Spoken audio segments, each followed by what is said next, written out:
the clinic, two mothers came in with their babies. The first baby is an 11-month-old girl called Cecile, who was brought by her parents, who are immigrants, for a routine visit. You immediately notice that she doesn't react when you call her name, as if she can't hear you at all. Upon eye examination, you find that Cecile has bilateral clouding of the lens. Then, upon cardiac auscultation, you hear a continuous rumbling murmur. Upon further questioning, Cecile's mother tells you that during the first trimester of pregnancy, she developed a rash that mainly involved her head and neck, as well as swollen lymph nodes behind the ears.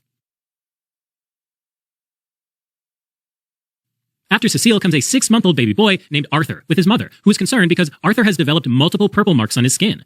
Upon physical examination, you notice that Arthur has an unusually large head for his age. Then, on fundoscopy, his eyes show white and yellow scars that look like cotton. You decide to order a CT scan of the brain, which reveals scattered calcifications.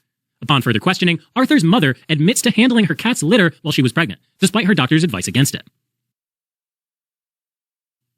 Alright, now both Cecile and Arthur seem to have congenital torch infection.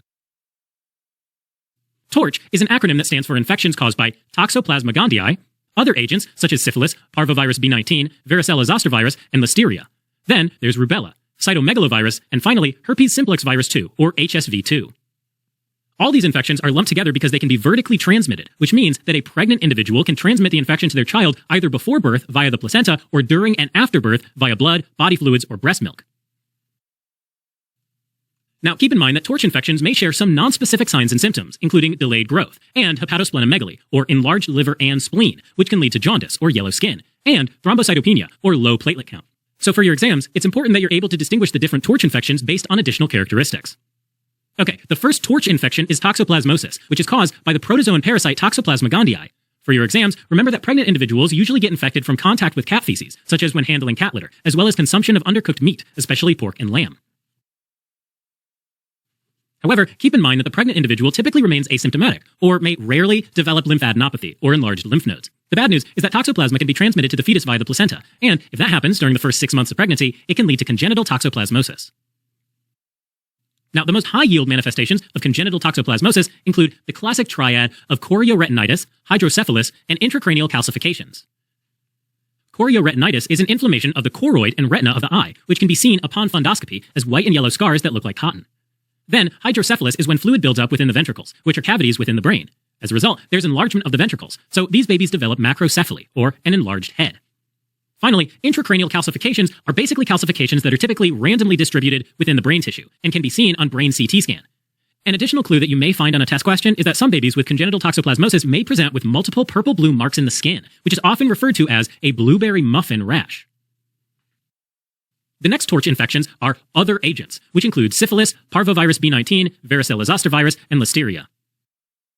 Now, syphilis is caused by the spirochete bacterium Treponema pallidum, which is transmitted through sexual contact, including vaginal, anal, and oral sex.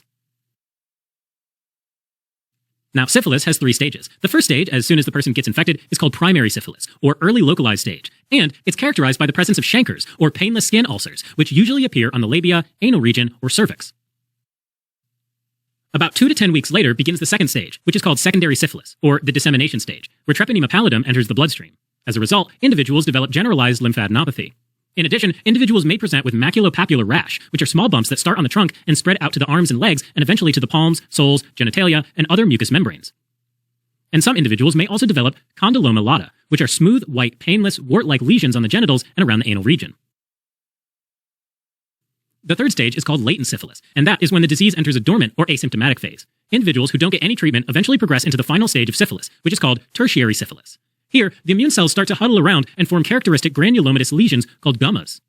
In addition, various organs get damaged, especially the heart and blood vessels, leading to cardiovascular syphilis, as well as the brain and spinal cord, leading to neurosyphilis.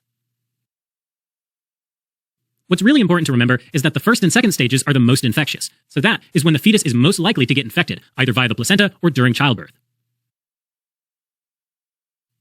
Now, congenital syphilis often results in hydrops fetalis, which is when the fetus has an abnormal accumulation of fluid in soft tissues. This poses a great risk for stillbirth, which is when the fetus dies within the womb. Babies who survive the pregnancy typically develop some characteristic features that can be divided into early signs, which appear during the first 2 years of life, and late signs, which appear after the child is 2 years old.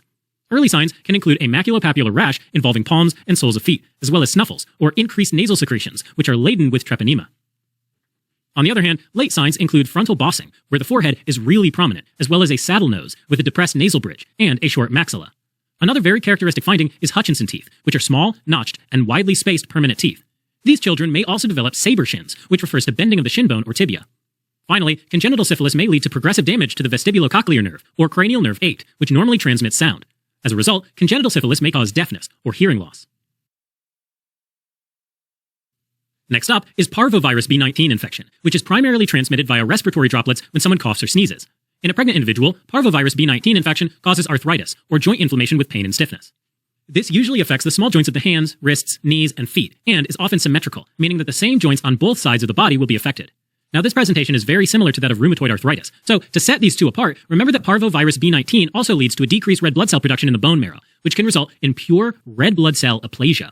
This is a type of anemia characterized by the absence of reticulocytes, which are red blood cell precursors in the bone marrow. Now, parvovirus B19 can also be transmitted by a pregnant individual to the fetus via the placenta. As a result, the fetus will also develop anemia. Because there are fewer red blood cells to carry oxygen, the heart will pump a larger volume of blood to give the growing fetus all the oxygen it needs. This raises the pressure inside the fetal blood vessels, and fluid may start to leak out. This can ultimately result in hydrops fetalis, which poses a great risk for spontaneous abortion or stillbirth, especially if the infection occurs in the first half of the pregnancy. The good news is that fetuses who survive the infection don't develop any permanent defects or malformations. Okay, moving on to the next one. Varicella, or chickenpox, is caused by the varicella zoster virus, or VZV for short. VZV can be transmitted by respiratory droplets when someone coughs or sneezes, as well as via contact with the oral or skin lesions of an infected person. What can be concerning is when the VZV infection is transmitted to a pregnant individual who is unvaccinated or has no history of previous infection. Maternal varicella zoster usually causes a fever, headache, and overall weakness. After a couple days, the pregnant individual will develop an intensely pruritic vesicular rash, which starts on the trunk and then spreads outward, eventually covering the entire body. And most importantly, the pregnant person can transmit the infection to the fetus via the placenta. The main issue is when this occurs in the first or second trimester, when the fetus is still undergoing major development and is most vulnerable.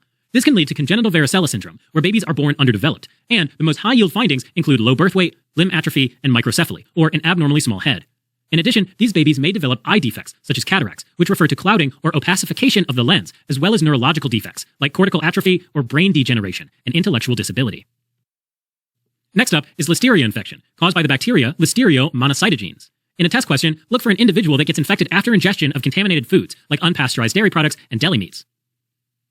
Now, in pregnant individuals, listeria infection may cause fever, fatigue, and gastroenteritis, with diarrhea, vomiting, and abdominal cramps. Another high-yield presentation is amnionitis, or infection of the amniotic fluid, and the most severe cases may even develop sepsis, which is when listeria spreads to the bloodstream.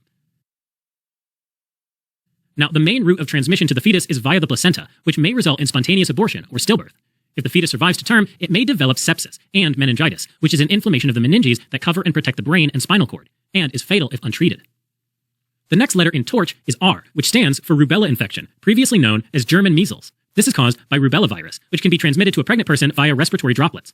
A very important fact that you must remember is that most children from 12 to 15 months of age get the MMR vaccine against measles, mumps, and rubella. So, in a test question, you should be suspicious of rubella infection in an individual that may not be vaccinated, such as an immigrant. Now, the maternal infection manifests with a maculopapular rash that starts from the head and neck and spreads downward, as well as postauricular lymphadenopathy, which is an enlargement of the lymph nodes behind the ears. Another high-yield manifestation of maternal rubella infection is polyarthritis, so arthritis that involves at least 5 joints. And if the infection occurs during the first trimester of pregnancy, the fetus may develop congenital rubella syndrome. For your exams, you have to know the characteristic triad of congenital rubella syndrome, which includes deafness, cataracts, and congenital heart defects, like patent ductus arteriosus. Now, an important clue for patent ductus arteriosus may be heard upon cardiac auscultation as a continuous rumbling murmur, which is often referred to as a machinery murmur. In addition, keep in mind that some newborns may also present with a blueberry muffin rash. Next up in TORCH, we have cytomegalovirus, or CMV infection, which is mainly transmitted through sexual contact, but can also be transmitted via organ transplantation. Now, pregnant people who get infected by CMV are usually asymptomatic, but some can develop mononucleosis-like symptoms. These typically include fever, lymphadenopathy, and a sore throat. Now, CMV infection can be passed to the fetus via the placenta. Babies born with congenital CMV infection can present with petechiae, which are tiny purple, red, or brown spots on the skin, as well as a blueberry muffin rash. Other hallmark features of congenital CMV include progressive and permanent deafness, as well as eye abnormalities, such as chorioretinitis, or an inflammation of the choroid and retina. Now, congenital CMV can also affect the brain, causing seizures and intellectual disability, which are often associated with microcephaly.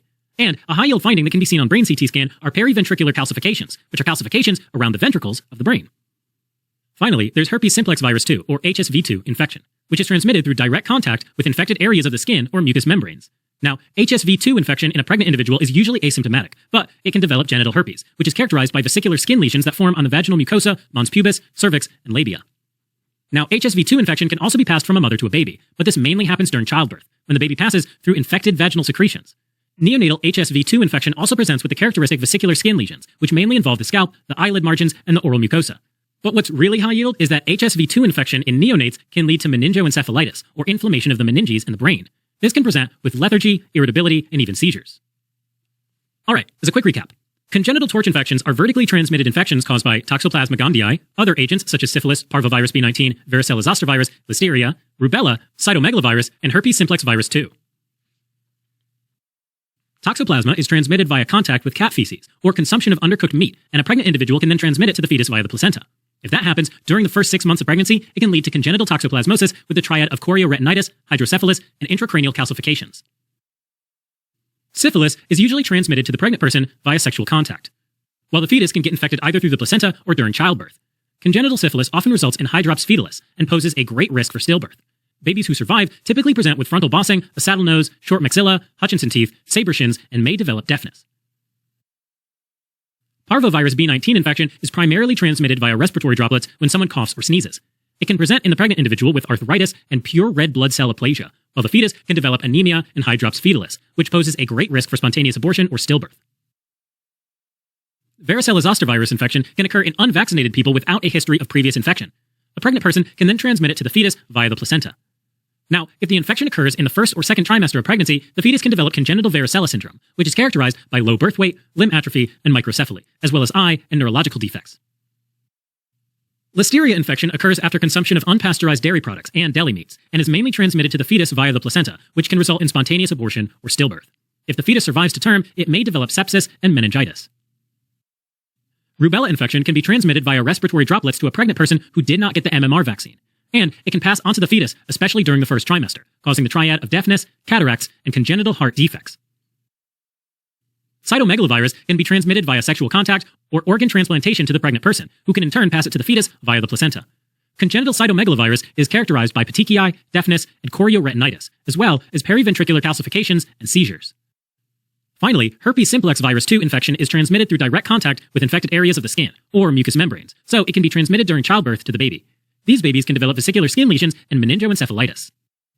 Alright, finally, going back to our cases. Cecile is the 11-month-old baby girl that presents with deafness and cataracts. These two symptoms alone are present in various congenital torch infections, but combined should already make you think of rubella. Upon cardiac auscultation, Cecile has a machinery murmur, which indicates that she has a congenital heart defect. This completes the characteristic triad of congenital rubella syndrome.